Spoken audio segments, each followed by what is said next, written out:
Hayo cengeng. Ini penyakitnya kalau diuji cengeng. Mana bisa lulus orang cengeng.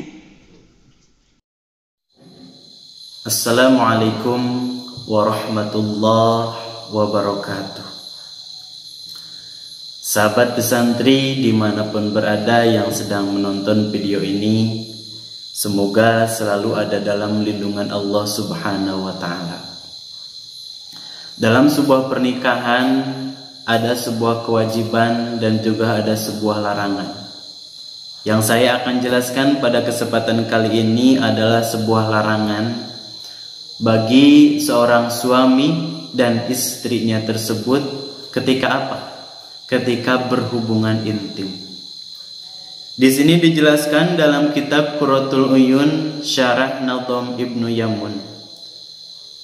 Dijelaskan wal wad'u fil adbari mamnu'un faqad lu'ina fa'iluhu fi ma qad warad.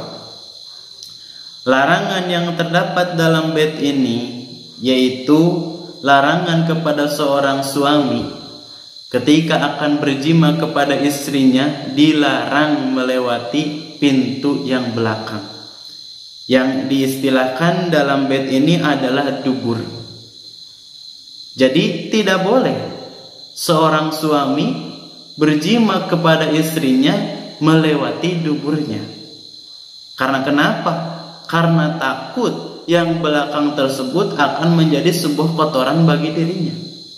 Allah Subhanahu wa Ta'ala menciptakan kubul yang depan untuk berjima yang halal bagi suami dan istri. Toh kenapa? Sekarang banyak sekali orang-orang yang berjima kepada istrinya itu melewati duburnya. Tidak boleh. Karena kenapa? Rasulullah SAW sudah menjelaskan dalam sebuah hadisnya, Ityanun nisa'i fi adbarin, orang-orang yang mendatangi istrinya, yaitu orang-orang yang berjima kepada istrinya melewati duburnya, hukumnya adalah haram. Tidak boleh seorang suami berjima kepada istrinya melewati duburnya. Allah menciptakan yang depan kok milih yang belakang? Yang depan saja, otomatis tersebut adalah hukumnya halal. Yang belakang ataupun istilahnya dubur, berjima melewati dubur, hukumnya adalah haram.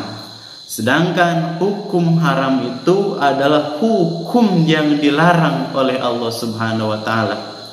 Orang yang melakukan hal tersebut akan dilaknat oleh Allah, dan orang yang meninggalkan larangan tersebut insya Allah akan mendapat rahmat dari Allah Subhanahu wa Ta'ala.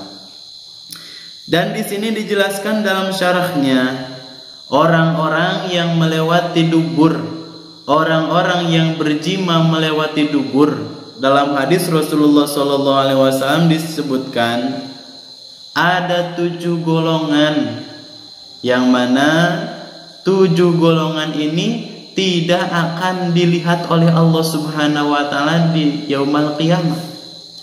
Allah Subhanahu wa Ta'ala tidak akan melihat 7 golongan ini, dan Allah Subhanahu wa Ta'ala bakal memasukkan kepada 7 golongan ini ke dalam nerakanya Allah Subhanahu wa Ta'ala.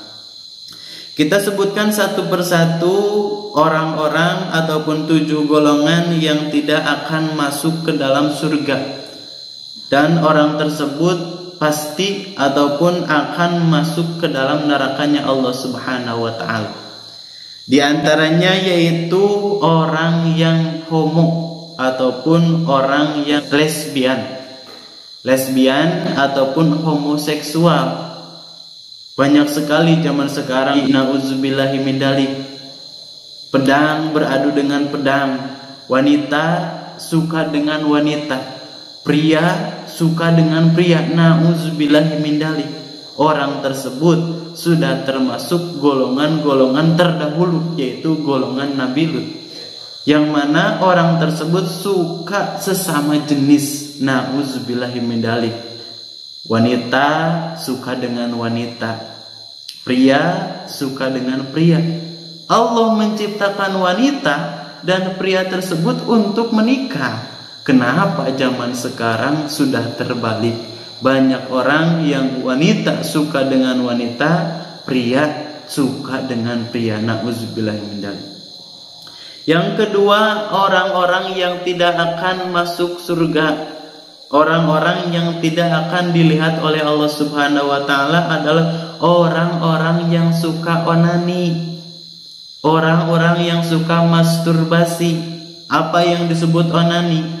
Onani adalah berjima dengan tangannya tersendiri. Onani tersebut dilarang oleh Allah Subhanahu wa taala. Berzina mengeluarkan sebuah syahwat, mengeluarkan sebuah air mani melalui tangannya tersendiri, dilarang, haram hukumnya. Bagaimana mengeluarkan air mani dengan tangan istri? Boleh-boleh saja, karena istri tersebut sudah menjadi milik kita. Yang tidak boleh adalah berihtilam, mengeluarkan air mani melalui menggunakan tangan kita tersendiri. Yang ketiga, orang-orang yang tidak akan dilihat oleh Allah Subhanahu wa taala adalah orang yang menjima istrinya dari dubur. Ya, ini orang-orang yang menjima istrinya melalui dubur. Na'udzubillahi min dzalik. Tidak akan dilihat oleh Allah Subhanahu wa taala di hari kiamat. Yang keempat, orang yang menikahi seorang wanita dan juga anaknya. Ini terjadinya adalah sebuah janda. Contohnya, ada sebuah janda, ada seorang janda. Janda tersebut mempunyai anak perempuan. Ada seorang lelaki menikahi janda tersebut. Seorang lelaki menikahi janda tersebut dan sekaligus menikahi anaknya. Na'udzubillahi min dzalik. Ibunya ditikah dan juga anaknya ditikah. Na'udzubillahi min dzalik. Orang tersebut tidak akan mendapat rahmat Allah Subhanahu wa taala. Yang selanjutnya, orang yang berzina dengan binatang. Wah, ini sudah menjadi orang-orang jahiliyah sekali. Tidak mempunyai akal pikiran. Orang tersebut orang-orang bodoh. Berzina dengan binatang. Untuk apa ada wanita? Kok sekarang banyak sekali berzina dengan binatang? Haram hukumnya. Yang keempat, orang yang berzina dengan istri tetangga, dinamai zina muhson, dan juga ada istilah zina ghair muhson. Orang tersebut berzina dengan istri tetangga dinamakan selingkuhan ataupun pelakor. Jangan, kita ataupun suami dimanapun berada tidak boleh berzina dengan istri tetangga. Karena kenapa? Istri tetangganya milik tetangga, istri kita milik kita, istri tetangga milik tetangga. Tidak boleh berzina dengan istri tetangga. Yang terakhir, 7 golongan yang tidak akan dilihat oleh Allah Subhanahu wa taala di hari kiamat adalah orang yang suka menyakiti tetangga dan juga suka melaknat kepada tetangga tersebut. Na'udzubillahi min dzalik. Ini adalah 7 golongan orang-orang yang tidak akan dilihat oleh Allah Subhanahu wa taala. 7 golongan yang tidak akan dilihat oleh Allah Subhanahu wa taala dan akan dimasukkan kepada neraka. Di antaranya yang dijelaskan dalam bait wal wad'u fil adbari mamnu'un faqad.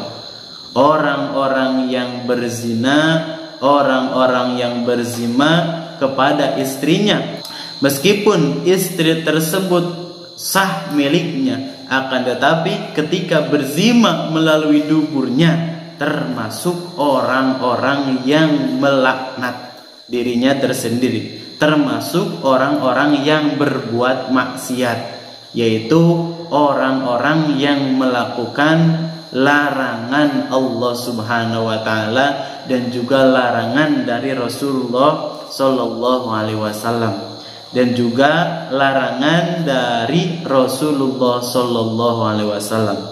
Semoga suami dimanapun berada dan istri dimanapun berada selalu ada dalam lindungan Allah Subhanahu wa taala, mempunyai ilmu dalam rumah tangga, menjalin sebuah rumah tangga yang sakinah, mawadah, warahmah. Sekian dari saya, semoga ada manfaatnya. Wassalamualaikum warahmatullahi wabarakatuh.